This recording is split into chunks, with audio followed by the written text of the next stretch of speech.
Cuando vi el nombre de mi hermana Carmen en la pantalla del móvil, casi lo ignoro. Era viernes por la tarde y yo estaba en mi taller de cerámica en el barrio de La Latina, las manos llenas de barro y la mente en 1000 sitios menos en ella.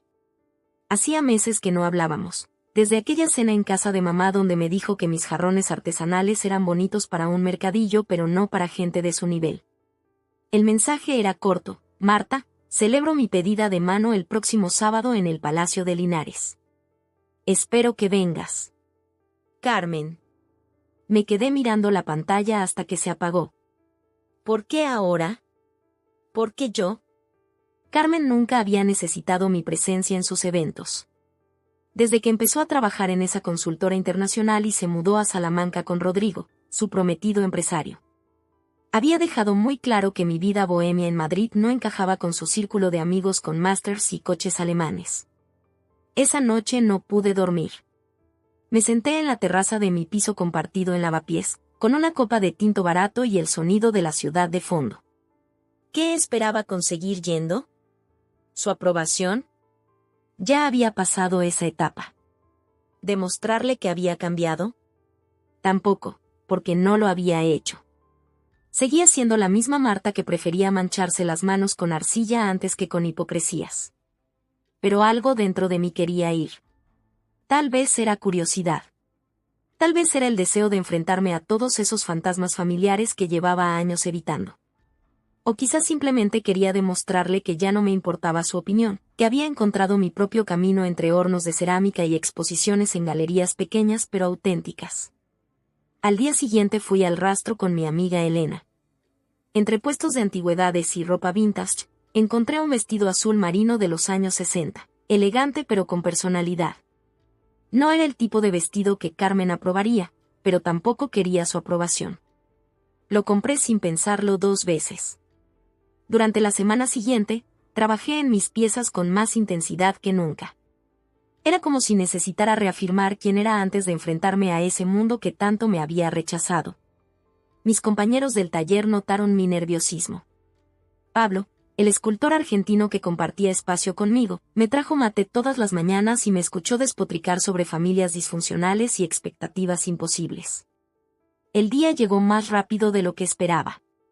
Me desperté temprano, desayuné churros con chocolate en el bar de la esquina como cada sábado, pero esta vez el estómago se me cerraba. Me duché, me puse el vestido vintage y me miré al espejo durante un buen rato.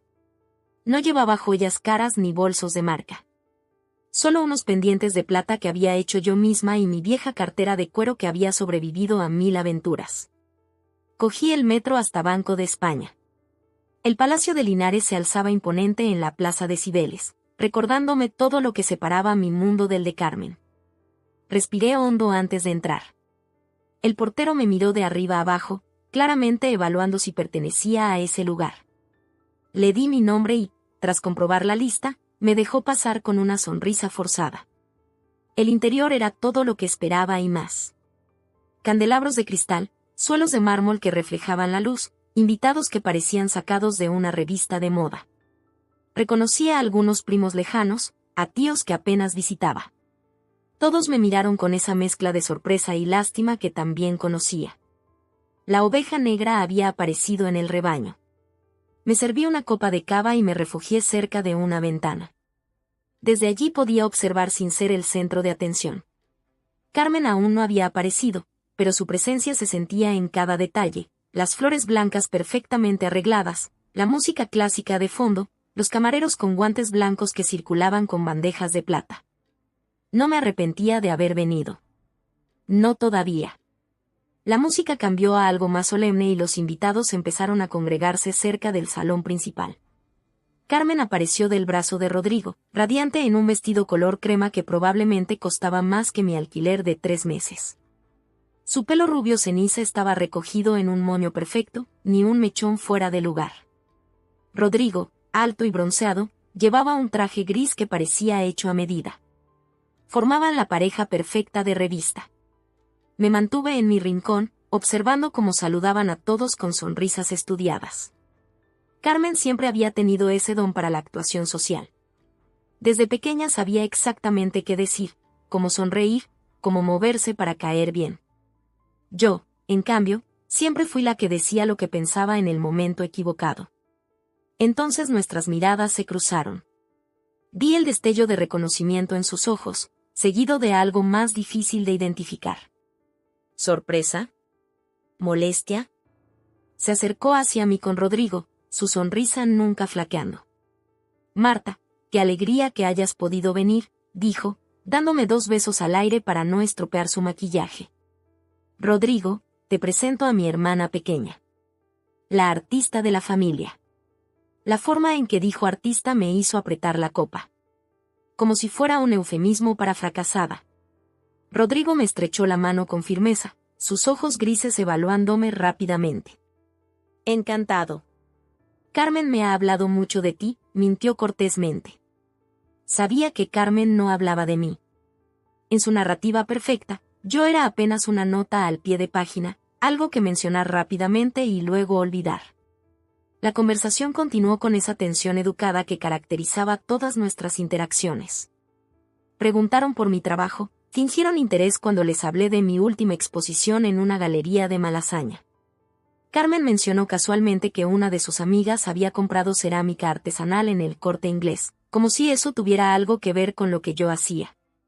Más gente se acercó a felicitar a la pareja. Escuché fragmentos de conversaciones sobre viajes a Dubái, inversiones en startups, reformas en chalets de La Moraleja. Un mundo al que yo no pertenecía ni quería pertenecer. Me excusé para ir al baño, necesitaba un momento de respiro. Cuando volví, Carmen estaba en el centro del salón, rodeada de sus amigas. Todas parecían cortadas por el mismo patrón, rubias o castañas con mechas, vestidos de diseñador, risas perfectamente moduladas. Me quedé en el umbral, invisible para ellas, y entonces la escuché. «¿Habéis visto a mi hermana?», decía Carmen con esa voz que usaba cuando quería parecer confidente. La pobre, siempre tan perdida. La invité por compromiso familiar, ya sabéis. Mamá insistió. Las risas que siguieron fueron suaves, conspiratorias. Una de sus amigas, creo que se llamaba Patricia, añadió, es muy valiente de tu parte. Yo no sé si podría soportar tener a alguien así en mi boda. ¿No te da miedo que haga algo inapropiado? Carmen suspiró dramáticamente. Bueno, esa es Marta. Solo entra aquí porque es mi hermana, porque clase, desde luego, nunca la tendrá. El silencio que siguió fue incómodo. Algunas de las presentes se rieron nerviosamente, otras desviaron la mirada. Yo me quedé paralizada en la entrada, sintiendo como la sangre me subía a las mejillas. No era la primera vez que Carmen me humillaba, pero hacerlo así, en público, en su momento de gloria, era un golpe bajo incluso para ella. Lo que más me dolió no fueron sus palabras. Fue darme cuenta de que, después de todos estos años, todavía tenía el poder de herirme. Que a pesar de todo lo que había construido, de mi independencia, de mi arte, una parte de mí seguía siendo esa niña que buscaba la aprobación de su hermana mayor. Rodrigo apareció a mi lado en ese momento. No sé cuánto había escuchado, pero algo en su expresión me dijo que suficiente. Me miró con algo parecido a la compasión, o tal vez era otra cosa. Sus ojos grises parecían estar viendo algo que otros no veían. ¿Te encuentras bien?, preguntó en voz baja. Asentí, tragando el nudo en mi garganta. No iba a llorar. No aquí. No ahora. Me había prometido que vendría por mí, para demostrarme a mí misma que había superado todo esto. Y no iba a dejar que Carmen me viera quebrarme. Sonreí. No una sonrisa forzada o nerviosa, sino esa sonrisa peligrosa que había perfeccionado en años de decepciones familiares. La sonrisa que decía, sé exactamente quién eres, y no me importa. Rodrigo me observó durante unos segundos más, algo indefinible cruzando su rostro. Luego se alejó hacia donde estaba Carmen, y yo me quedé allí, en el umbral entre dos mundos, preguntándome por qué había venido pero sabiendo, de alguna manera, que todavía no había terminado. El maestro de ceremonias pidió silencio. Era el momento de los brindis, esa parte de las celebraciones donde todos dicen cosas bonitas que la mitad de las veces no sienten. Me alejé hacia el fondo del salón, buscando pasar desapercibida. Ya había tenido suficiente protagonismo involuntario por una noche. Carmen y Rodrigo se colocaron bajo un arco de flores blancas. Ella resplandecía, ajena al veneno que acababa de derramar minutos antes. Varios familiares y amigos se levantaron para dedicarles palabras. El padre de Rodrigo habló sobre el orgullo de ver a su hijo sentar cabeza con una mujer tan perfecta. Nuestra madre, siempre diplomática, mencionó lo feliz que estaba de ver a su hija mayor tan realizada. Fue entonces cuando Rodrigo pidió el micrófono. Carmen lo miró con adoración, esperando sin duda una declaración romántica que sus amigas envidiarían durante meses. Gracias a todos por estar aquí, empezó, su voz clara resonando en el salón. Este es un momento importante, y hay algo que necesito decir antes de que sigamos adelante. Algo en su tono hizo que el ambiente cambiara. La sonrisa de Carmen vaciló ligeramente. Yo, desde mi rincón, sentí un escalofrío recorrer mi espalda. He pasado los últimos 2 años junto a Carmen, conociéndola, construyendo una relación. Ella es brillante, exitosa, todo lo que la sociedad considera perfecto. Hizo una pausa, y supe que venía un pero devastador. Pero el amor verdadero no sigue las reglas de la sociedad. Carmen lo miraba ahora con confusión, su sonrisa congelada en su rostro. Los invitados empezaron a removerse incómodos en sus asientos.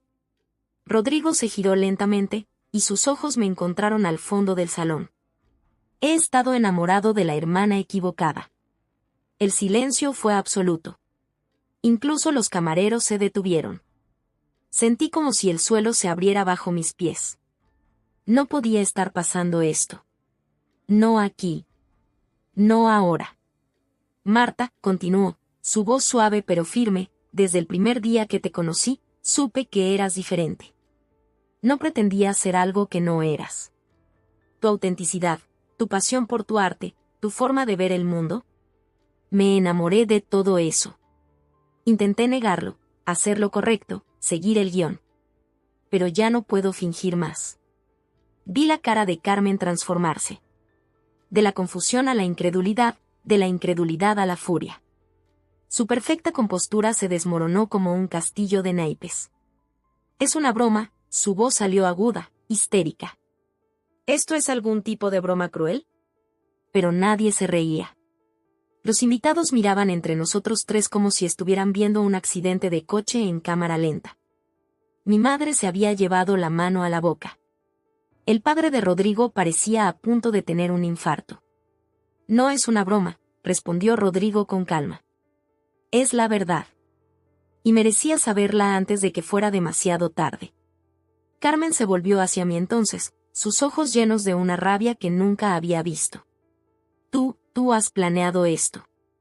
Siempre has querido lo que era mío. Siempre has sido una envidiosa, una. Carmen, la interrumpí, encontrando mi voz por primera vez. Yo no sabía nada de esto. Era verdad.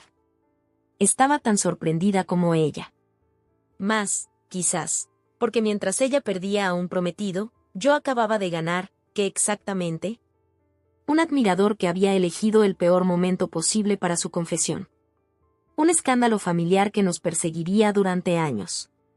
Una hermana que ahora me odiaría más que nunca. No te creo, escupió Carmen. Siempre has sido manipuladora. Haciéndote la víctima, la artista incomprendida. Pues bien, felicidades. Has conseguido lo que querías. Se quitó el anillo de compromiso y lo arrojó al suelo. El tintineo del diamante contra el mármol resonó en el silencio. Luego salió corriendo del salón, su vestido perfecto ondeando tras ella. 2 de sus amigas la siguieron, no sin antes lanzarme miradas de desprecio.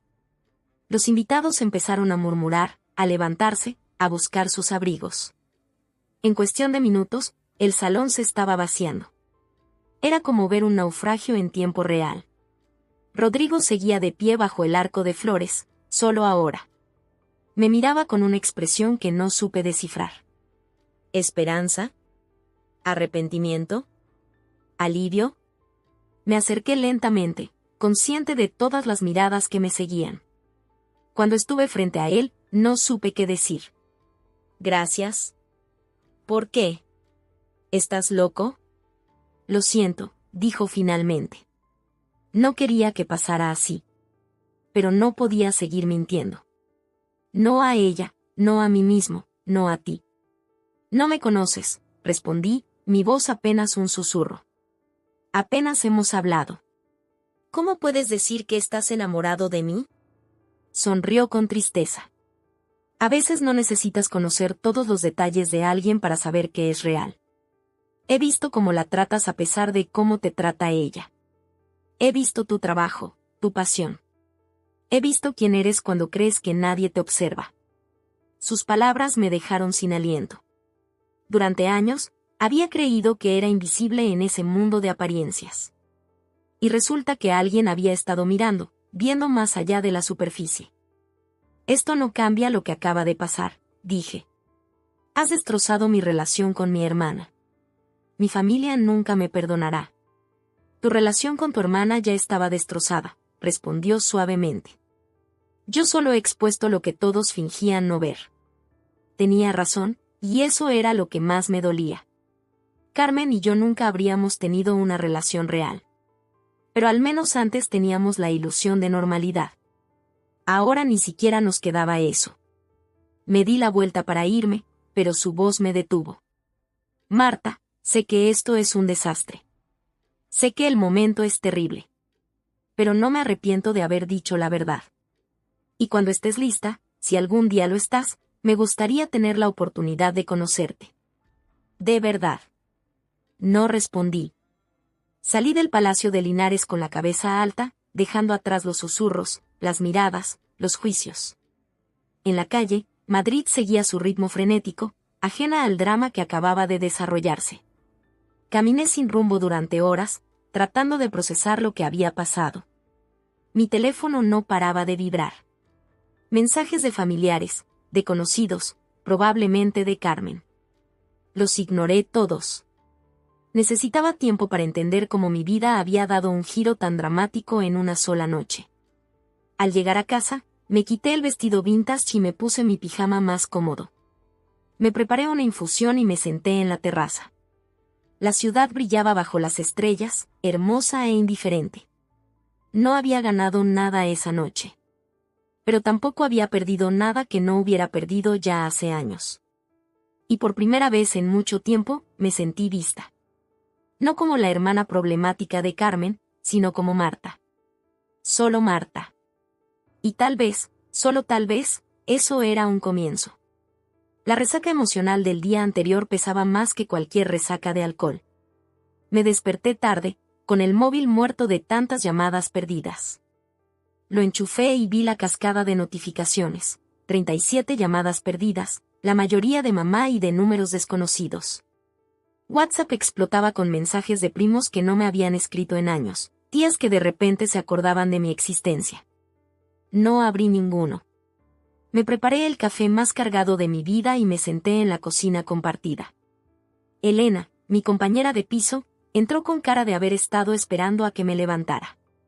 Tía, ¿qué coño pasó anoche? Tu prima Lucía ha puesto en Instagram que hubo un escándalo en la pedida de tu hermana. Algo sobre el novio declarándose a otra. La miré por encima de la taza. A mí. Elena se quedó con la boca abierta. ¿Qué? Le conté todo. Desde la invitación inesperada hasta la salida dramática. Elena escuchaba como si fuera una telenovela, interrumpiéndome solo para soltar algún "no me jodas" o "qué fuerte". ¿Y qué vas a hacer ahora?, preguntó cuando terminé. No tengo ni idea. Supongo que esperar a que pase el temporal. Pero el temporal no pasaba. Esa tarde, cuando finalmente me atreví a salir a comprar pan, la señora del kiosco me miró raro. En el bar donde siempre tomaba café, los camareros cuchicheaban cuando pasaba. Madrid es grande, pero los círculos son pequeños, y el chisme viaja más rápido que el ave. Volví a casa decidida a enfrentar los mensajes. El de mamá era predecible: Marta, llámame inmediatamente. Necesitamos hablar de lo que has hecho. Como si yo hubiera orquestado toda la escena.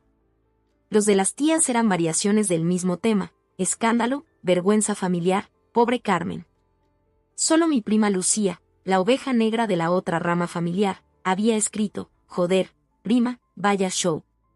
Si necesitas hablar, aquí estoy. Pero el mensaje que me dejó helada fue de Carmen. Un audio de 3 minutos que escuché con el corazón en la garganta. Espero que estés contenta, empezaba su voz, ronca de llorar. Has conseguido lo que siempre quisiste. Destruirme. Humillarme. Quitarme lo único bueno que tenía. Siempre ha sido así, ¿verdad? La artista torturada, la incomprendida, la que necesitaba atención. Pues bien, ya la tienes. Rodrigo es todo tuyo. Disfruta de mi vida, de mi felicidad. Pero recuerda esto, ganaste sucio. Y eso es lo único que sabrás hacer en tu vida. Ganar sucio. El audio terminaba con un sollozo ahogado. Lo escuché 3 veces, cada palabra clavándose como una aguja. ¿Ganar sucio? Yo no había ganado nada. No había pedido nada de esto. Decidí salir a caminar. Necesitaba aire, perspectiva, distancia. Mis pies me llevaron automáticamente al retiro. El parque estaba lleno de vida dominical, familias paseando, parejas en los bancos, niños corriendo detrás de pompas de jabón. Me senté cerca del estanque, viendo los barquitos navegar torpemente. Fue entonces cuando lo vi. Rodrigo, sentado en un banco a unos metros, mirando al agua con la misma expresión perdida que probablemente tenía yo. Nuestras miradas se cruzaron. Por un momento consideré huir, pero algo en su postura derrotada me detuvo. Se acercó lentamente, como si temiera que fuera a salir corriendo. ¿Puedo sentarme?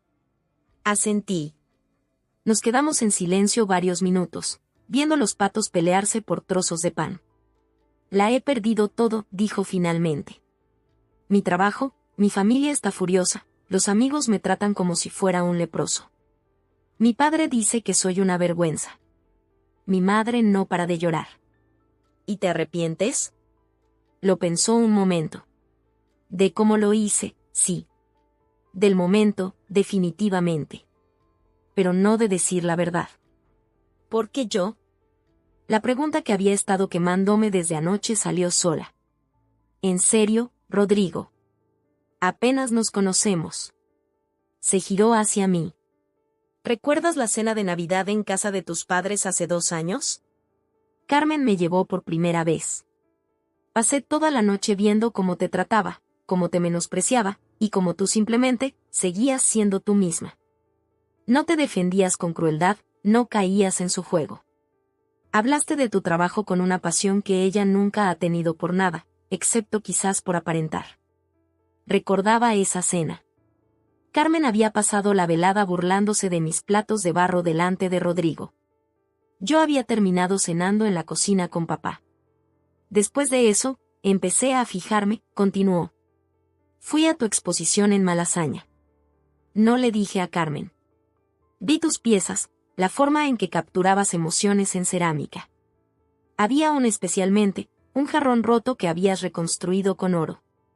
Kintsugi, murmuré. Es una técnica japonesa. Exacto. Y pensé, esto es lo que hace ella. Toma lo roto y lo convierte en algo más hermoso. Carmen, en cambio, se calló, quizás dándose cuenta de que no era justo comparar. Carmen es mi hermana, dije. Y por mucho que nuestra relación sea complicada, no puedo simplemente. No te estoy pidiendo nada, me interrumpió. Sé que he hecho un desastre. Sé que necesitas tiempo. Solo quería que supieras que no fue un impulso. Que no fue para humillar a Carmen. Fue porque no podía seguir viviendo una mentira. Un niño pasó corriendo, persiguiendo una pelota. Su risa resonó en el aire, tan pura, tan ajena a los dramas adultos. Mi familia me odia ahora, dije. Creen que seduje al prometido de mi hermana. Que lo planeé todo. Lo sé. Mi madre me dijo algo parecido sobre ti. Que eras una manipuladora, que me habías hechizado. Sonrió amargamente. Como si el amor fuera brujería. A veces lo parece, admití. Nos quedamos otro rato en silencio. El sol empezaba a bajar, tiñendo el cielo de naranja y rosa. Voy a mudarme a Barcelona, dijo de repente. Tengo una oferta de trabajo allí. Necesito distancia. Perspectiva. Tiempo. Sentí algo parecido al alivio mezclado con una punzada de algo más. ¿Decepción? ¿Pérdida? No estaba segura. Probablemente es lo mejor, concordé. Se levantó, metiendo las manos en los bolsillos. Marta, sé que no tengo derecho a pedir nada. Pero si algún día, cuando todo esto sea solo un mal recuerdo, quisieras, no sé, tomar un café, hablar, conocernos de verdad. Rodrigo. No tienes que responder ahora. Ni nunca, si no quieres. Sacó una tarjeta de visita, la dejó en el banco entre nosotros. Mi email personal está ahí. Por si acaso. Se fue caminando hacia la salida del parque. No miré atrás. Tomé la tarjeta, la guardé en el bolsillo sin mirarla. El cielo se había vuelto púrpura. Las familias empezaban a recoger sus cosas. Los novios se abrazaban más fuerte contra el frío de la tarde. Me levanté y empecé el camino a casa. En el móvil, más mensajes esperaban respuesta. La corona de Carmen había caído, sí. Pero los escombros estaban por todas partes, y todos esperaban que yo los recogiera o me hundiera con ellos. Esa noche, apagué el teléfono. Me serví una copa de vino y me senté en el balcón. Madrid brillaba allá abajo, millones de vidas desarrollándose ajenas a mi pequeño drama. En algún lugar de la ciudad, Carmen lloraba. En otro, Rodrigo hacía las maletas. Y yo estaba aquí, suspendida entre dos mundos, sin pertenecer a ninguno. Pero por primera vez en años, eso no me pareció tan mal. Las semanas siguientes fueron un máster intensivo en supervivencia emocional. Madrid se había vuelto pequeño, o quizás yo me había vuelto demasiado visible. En el mercado de Antón Martín, donde compraba verduras desde hacía años, la frutera me miraba con esa mezcla de curiosidad y lástima que reservamos para los protagonistas involuntarios de escándalos ajenos. Decidí refugiarme en el trabajo. El taller de cerámica se convirtió en mi búnker. Llegaba temprano, antes que nadie, y me quedaba hasta tarde, cuando solo quedaban los hornos enfriándose y el silencio. Pablo, mi compañero argentino, intentaba animarme con mate y conversación, pero yo prefería perderme en la arcilla, en la rueda giratoria, en la simplicidad de crear algo con mis manos. Una tarde, mientras trabajaba en una serie de cuencos con esmalte azul cobalto, apareció alguien inesperado, mi padre. Papá nunca venía al taller. Durante años había sido el mediador silencioso entre Carmen y yo, el que intentaba suavizar las tensiones en las cenas familiares, el que me guiñaba un ojo cuando mamá empezaba con sus comparaciones. Pero nunca había mostrado interés real en mi trabajo. Lo vi a través del ventanal, dudando en la entrada. Llevaba su chaqueta de pana marrón de siempre y esa expresión de estar fuera de lugar que ponía en cualquier sitio que no fuera su despacho o el jardín de casa. Papá, lo saludé, limpiándome las manos en el delantal. ¿Qué haces aquí? Entró despacio, mirando alrededor como si descubriera un mundo nuevo. Tu madre no sabe que he venido, dijo, y eso lo explicaba todo. Le ofrecí té. Nos sentamos en la zona de descanso, entre estanterías llenas de piezas a medio terminar y sacos de arcilla. Se veía mayor, cansado. El drama familiar le había pasado factura. ¿Cómo estás, hija? La pregunta, tan simple, me desarmó. Llevaba semanas escuchando acusaciones, reproches, consejos no pedidos. Nadie me había preguntado simplemente cómo estaba. Sobreviviendo, admití. Sonrió con tristeza. Siempre has sido fuerte. Desde pequeña. Carmen tenía el carisma, pero tú tenías la resistencia. No me siento muy resistente ahora mismo. Tomó su té despacio, eligiendo las palabras. ¿Sabías que cuando tenías 6 años te escapaste de casa? Negué con la cabeza. Carmen te había roto tu muñeca favorita. Tu madre la castigó, pero eso no te devolvió tu juguete. Así que hiciste una mochila con tu manta de bebé, metiste 3 mandarinas y tu libro de cuentos, y te fuiste. Te encontramos en el parque, sentada bajo un árbol, leyendo tan tranquila. Y, cuando te preguntamos por qué te habías ido, dijiste, necesitaba un lugar donde estar rota no fuera malo. Tenías 6 años y ya sabías que a veces hay que alejarse para sanar. Me quedé mirando mi té, sintiendo las lágrimas amenazar. Papá, yo no quise. Lo sé, me interrumpió. He visto cómo Carmen te ha tratado todos estos años. Tu madre también, aunque prefiera no admitirlo. Ese muchacho, Rodrigo, tal vez eligió el peor momento posible, pero no eligió a la persona equivocada. Carmen me odia. Carmen se odia a sí misma, corrigió. Siempre ha necesitado ser perfecta porque nunca creyó ser suficiente. Tú, en cambio, siempre supiste quién eras. Eso la asustaba. Miramos alrededor del taller. El sol de la tarde entraba por las ventanas altas, iluminando el polvo de arcilla que flotaba en el aire como purpurina. ¿Puedo ver lo que estás haciendo?, preguntó. Lo llevé a mi mesa de trabajo. Le mostré los cuencos azules, las técnicas que estaba probando, el proyecto para una exposición en una galería de Chueca.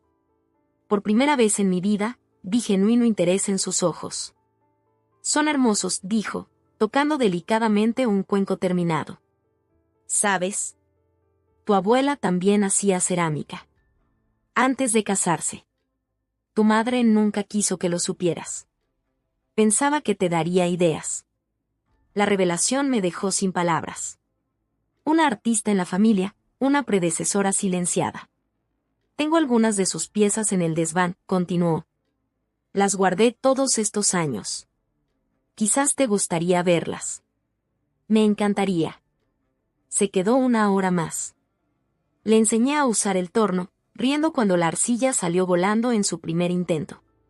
Hablamos de cosas sin importancia, evitando cuidadosamente el tema de Carmen, de mamá, del escándalo. Fue la conversación más honesta que habíamos tenido en años. Cuando se fue, me quedé sola en el taller. La luz había cambiado, volviéndose dorada. Volví al torno, pero en lugar de trabajar, me quedé sentada, pensando. Las cenizas del incendio todavía flotaban en el aire. La relación con Carmen estaba calcinada, quizás irreparable. La familia estaba dividida. Mi reputación, lo que fuera que eso significara, estaba en entredicho. Pero aquí, en mi espacio, con arcilla bajo las uñas y el apoyo silencioso de mi padre, algo empezaba a cambiar. No era perdón, todavía no. No era olvido, definitivamente. Era algo más sutil, la comprensión de que el fuego que destruye también puede purificar. Mi teléfono vibró. Un email. El remitente, Rodrigo García. El asunto, Barcelona. Lo abrí, Marta, me voy mañana. No espero respuesta, solo quería que supieras que lo siento. No por sentir lo que siento, sino por cómo lo expresé.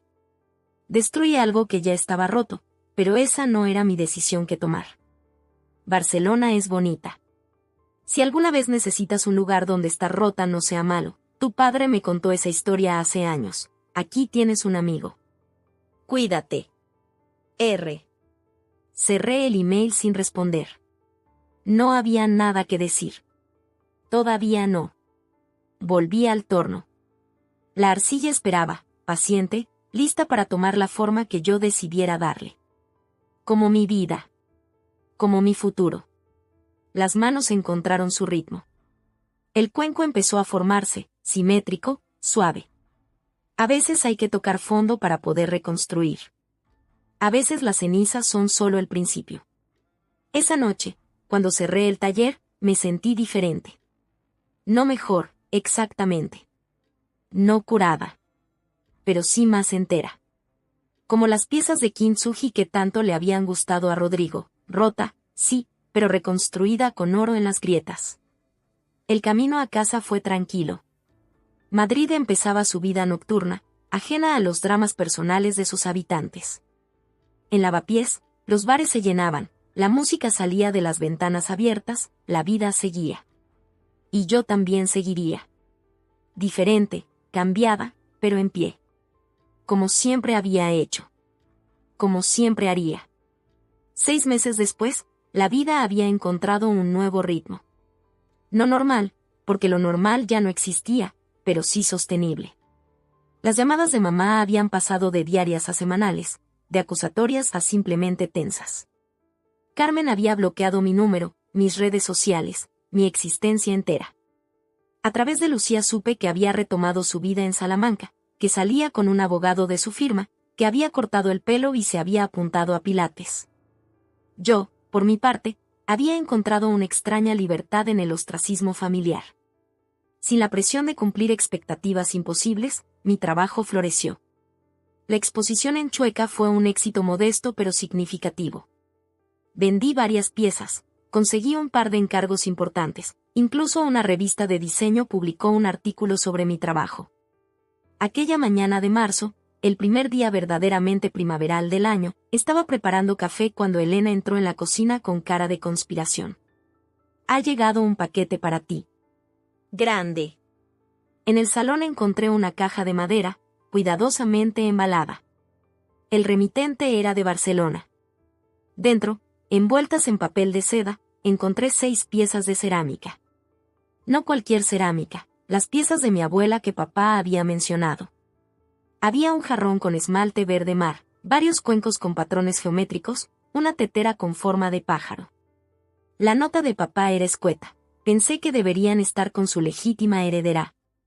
Mamá no lo sabe. Con amor, papá.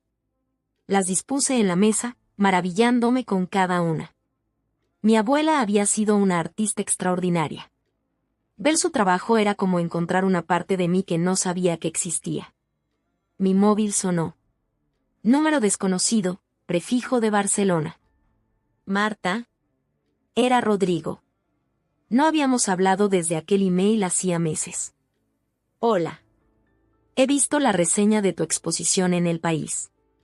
Felicidades. Gracias. La conversación se sentía extraña, formal, como si fuéramos desconocidos. Que, en realidad, éramos. Escucha, voy a Madrid la semana que viene. Asuntos de trabajo. Me preguntaba si, quizás podríamos tomar ese café. Sin presión. Solo, hablar. Miré las piezas de mi abuela sobre la mesa. El jarrón verde captaba la luz de la mañana, transformándola en algo mágico. Un café, acepté. Solo un café. Quedamos en una cafetería neutral en Malasaña el siguiente jueves. Llegué temprano, nerviosa sin razón aparente. Cuando lo vi entrar, algo en mi pecho se relajó. Se veía bien. Más delgado quizás, pero más centrado. «¿Estás bien?», y dijo al sentarse. «Tú también». Y era verdad. Los dos estábamos bien. No perfectos, no completamente sanados, pero bien. Hablamos durante 2 horas. De Barcelona, de mi trabajo, de libros, de música. No mencionamos a Carmen ni la pedida ni aquel momento bajo el arco de flores. Era como empezar de cero, conocernos sin el peso del drama. «Tengo que confesarte algo», dijo cuando el café se había enfriado. «Compré una de tus piezas. En la expo de Chueca. El cuenco con el esmalte que parece el cielo al atardecer». Me quedé sin palabras. «Es hermoso», continuó. «Lo tengo en mi mesa de comedor. Cada mañana desayuno y pienso, esto lo hizo alguien que entiende que la belleza puede ser simple». «Rodrigo». «No estoy pidiendo nada», me interrumpió. «Solo quería que supieras que estoy orgulloso de ti. De lo que has construido. De cómo has manejado todo». Salimos de la cafetería caminando sin rumbo. Madrid estaba preciosa esa tarde, con los almendros en flor y las terrazas llenas de gente celebrando la llegada del buen tiempo. «¿Sabes qué es lo más irónico?», dije de repente. Carmen siempre tuvo miedo de que le quitara algo. Y al final, su miedo creó exactamente lo que temía. «Profecía autocumplida», asintió. Aunque técnicamente, yo me quité solo. Nos detuvimos en un semáforo. La luz tardaba en cambiar. «¿Y ahora qué?», pregunté. «No lo sé. Supongo que seguimos adelante. Tú con tu arte, yo con mi trabajo. Quizás algún día». «Quizás», concordé. La luz cambió. Cruzamos la calle, cada uno consciente del espacio entre nosotros. No era incómodo. Era simplemente espacio, para crecer, para sanar, para decidir. Me acompañó hasta la boca del metro. Marta, ¿puedo escribirte? No. No de esa manera. Como amigos. Me gustaría saber de ti, de tu trabajo. Me gustaría eso. Bajé las escaleras del metro sin mirar atrás. En el vagón, rodeada de desconocidos, sentí algo que no había sentido en meses: posibilidad. No de romance necesariamente, no de redención ni de finales felices de cuento. Solo posibilidad. Esa noche, en el taller, trabajé hasta tarde en una pieza nueva. Era un jarrón alto, inspirado en el de mi abuela pero con mi propio estilo. Mientras la arcilla tomaba forma bajo mis manos, pensé en libertad.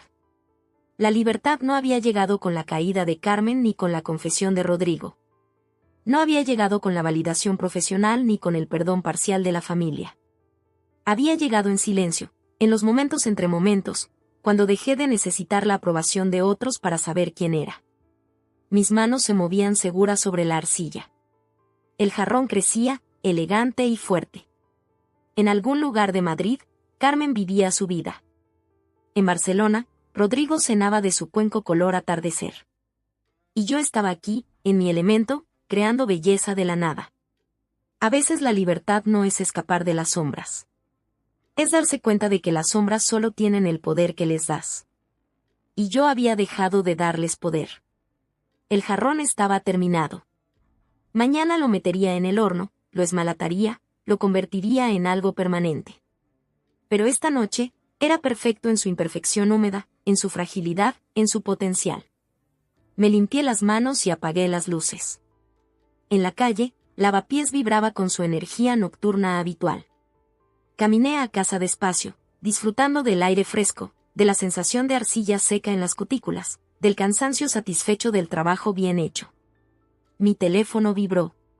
Un mensaje de papá: ¿las piezas de la abuela llegaron bien? Espero que te inspiren. Te quiero. Sonreí y guardé el móvil. No necesitaba responder ahora. Había tiempo para todo.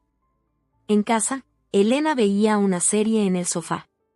Me senté con ella, robándole palomitas. «Buen día», preguntó. «Buen día», confirmé. Y lo era. No perfecto, no extraordinario. Solo bueno. Real. Mío. A veces eso es todo lo que necesitas para ser libre.